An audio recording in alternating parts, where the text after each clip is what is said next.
Oi, gente! Aqui é a Carol. Sejam bem-vindos a mais uma aula de matemática. E na aula de hoje vamos continuar a nossa jornada pelo mundo das funções. Vamos conversar sobre a função afim e também sobre o conjunto domínio e conjunto imagem que regem as funções. Acompanhe as seguintes situações. Um hexágono regular, cujo lado mede x unidades, tem seu perímetro indicado por y. E um retângulo, cujo comprimento mede x unidades e a largura 10 unidades, também tem seu perímetro indicado por y. Vamos então tentar definir a relação de função entre o perímetro e o lado dessas figuras?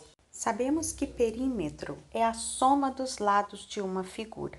Então, no caso do hexágono, nós temos o x se repetindo 6 vezes. Logo, a função seria definida pela lei de formação y igual a 6x. Já no retângulo, temos x se repetindo 2 vezes e 10 se repetindo 2 vezes. Logo, seu perímetro em função do comprimento seria definido pela lei de formação y igual a 2x mais 20. Podemos observar que, nas duas sentenças matemáticas, o segundo membro é um polinômio do primeiro grau na variável x. E assim temos os nossos dois primeiros exemplos de função afim. Uma função é chamada de função afim quando definida pela sentença matemática y igual a ax mais b, onde a é o coeficiente que acompanha a variável x e b é o termo independente.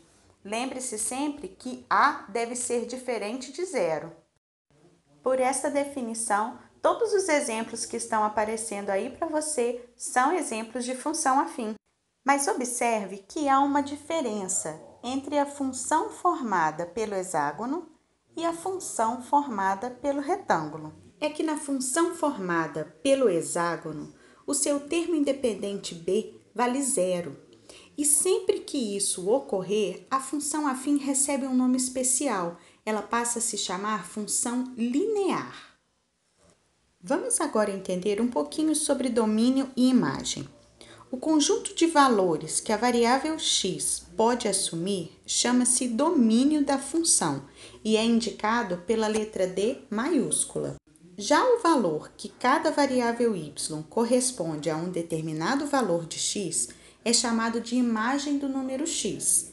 Sendo assim, o conjunto formado por todos os valores de y é denominado conjunto imagem da função e é indicado por IM.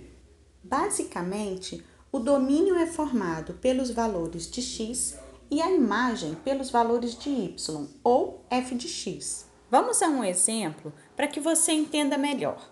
Considere a função definida por y igual a 3x. Nesse caso, os coeficientes são a igual a 3 e b igual a 0, ou seja, a função afim é uma função linear. Veja o conjunto a seguir com alguns valores de x. Este é o conjunto do domínio da função. E com ele, vamos conseguir achar e atribuir valores para y, que chamaremos de conjunto imagem da função e conjunto domínio da função. Então, para esse exemplo, ficamos com domínio da função conjunto 1, 2, 3 e 4 e imagem da função o conjunto 3, 6, 9 e 12. O conjunto domínio e imagem também pode ser representado através de um diagrama. E para essa representação, vamos construir dois conjuntos. O conjunto A, que representa os valores de x, ou o domínio da função, e o conjunto B, que representa os valores de y, ou o conjunto imagem da função.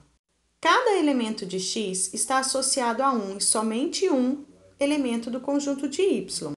E cada uma dessas setinhas está representada pela nossa função, y igual a 3x.